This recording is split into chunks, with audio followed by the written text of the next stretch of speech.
Guys कुछ लोग अभी सवाल कर रहे हैं मुझसे, बेसिकली कई लोगों ने मैसेज किया कि क्या अभी भी एमपी सब इंजीनियर के पोस्टपोन्ड होने की संभावना है या नहीं है, क्या हो सकता है इसके मामले में। तो चलिए मैं आपको कुछ डेटा दिखाता हूँ, कुछ फैक्ट दिखाता हूँ कि एमपी सब इंजीनियर का एग्जाम होगा टाइम पर या नहीं।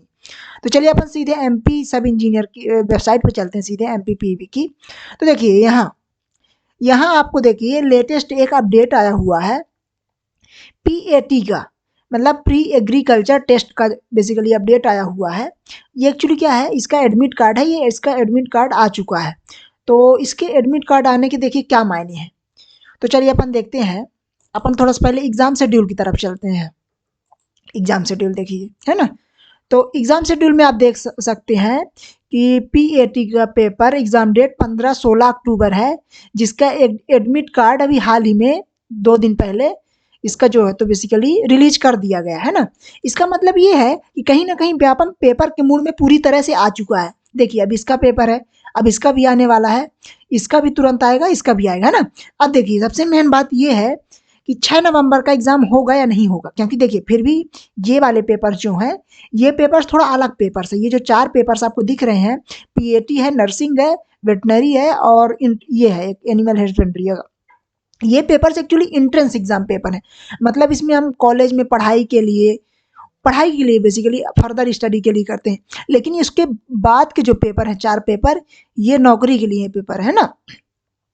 तो ये दोनों पेपर में अंतर है, दोनों के लिए अलग अलग व्यापम को करना होता है अरेंजमेंट। अब इसमें थोड़ी सी बात ये है, दाव पेच इसमें ये है कि व्यापम ने कुछ कॉलेजों का पेमेंट नहीं किया है, कुछ कॉलेजों का पेमेंट अभी तक नहीं किया है।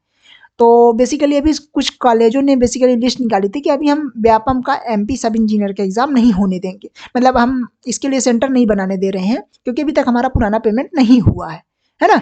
लेकिन ये है, इसमें सबसे मेन बात ये है कि अगर इस एग्जाम मतलब ये एग्जाम का जो है तो बेसिकली एग्जाम टाइम पे हो रहा है, एडमिट कार्ड जैसे आ गया है, तो अब पूरी संभावना है कि ये एग्जाम भी होगा। क्योंकि देखिए जो समूह 1 का और समूह 2 का इसका पेपर जो होने वाला था, मतलब ये पहले होने वाला था, इसको 4 से 5 नवंबर की तरफ डाला गया है ना, 12 अक्टूबर को जो होने वाला था।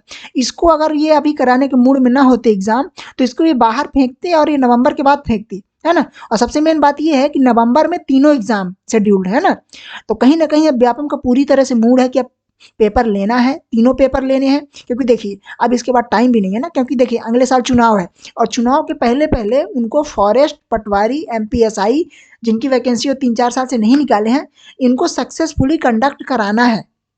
समझ रहे हो ना आप। तो इसलिए अब पूरी तरह से व्यापम एक्शन पे आ चुका है कि कुछ भी करके नवंबर महीने में इन तीनों एग्जाम, ये मतलब कुल 8 एग्जाम हो गए ना, इन 8 एग्जाम को कराना है। क्योंकि उनके पास अब बड़ी मात्रा वाले, मतलब देखिए एमपी पटवारी है और फॉरेस्ट है, इनमें न जाने कितने 10 लाख 20 लाख फॉर्म लोग भरते हैं, ठीक है ना। ये तो घर चलो मान लो छोटे छोटे एग्जाम है, सब इंजीनियर मैक्सिमम कितने 1 लाख है ना, इसमें कितना 10-20 हज़ार, इसमें 10-20 हज़ार, है ना। समझ रहे हो ना, मतलब ये छोटे छोटे लेवल के एग्जाम है, कम लोग इसमें भाग लेते हैं। तो इनके एक साथ मैनेज करना कोई बहुत बड़ी बात नहीं है। लेकिन जो फॉरेस्ट वगैरह उनको मैनेज करना एक बहुत बड़ी बात होती है, बहुत बड़ा टास्क। तो उसके लिए 3-4 महीने उनको उसके लिए लगेगा मैनेज करने में। तो अब मार्च अप्रैल तक में उनकी आने की संभावना है, ठीक है ना। तो इसलिए क्या है कि आपको जो है तो पूरी तैयारी रखनी है, सबसे मेन बात है पूरी तैयारी रखनी है। बिल्कुल भी ढिलाई नहीं करनी है, ये बिल्कुल भी कतई नहीं सोचना है कि ये भी एग्ज़ाम जो है तो बेसिकली अभी होगा या नहीं होगा, क्या होगा, अभी और पोस्टपोन्ड हो सकता है।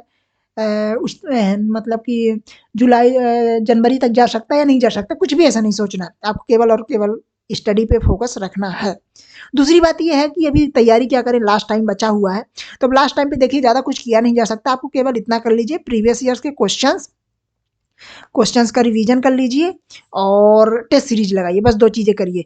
कुछ कंटेंट बेसिकली किस सब्जेक्ट का कितना वेटेज है, अगर आप ये जानना चाहते हो तो ये आपको टेलीग्राम चैनल में, बेसिकली आपके लिंक में टेलीग्राम चैनल दिया हुआ है, उस टेलीग्राम चैनल को आप ज्वाइन कर लीजिए। वहाँ आपको प्रोवाइड कर दिया जाएगा कौन सी सब्जेक्ट का कितना वेटेज है और कौन सी मेन सब्जेक्ट अभी आप लास्ट में पढ़ सकते हैं, अगर अभी तक आपने नहीं पढ़ाई की है, क्योंकि 6-7 सब्जेक्ट मेन सब्जेक्ट है, ठीक है ना। तो गाइस जितना करिए, एग्ज़ाम होगा, पूरी प्रोबेबिलिटी है टाइम पे होगा, तो बिल्कुल पढ़ाई करते रहिए। Thank you guys.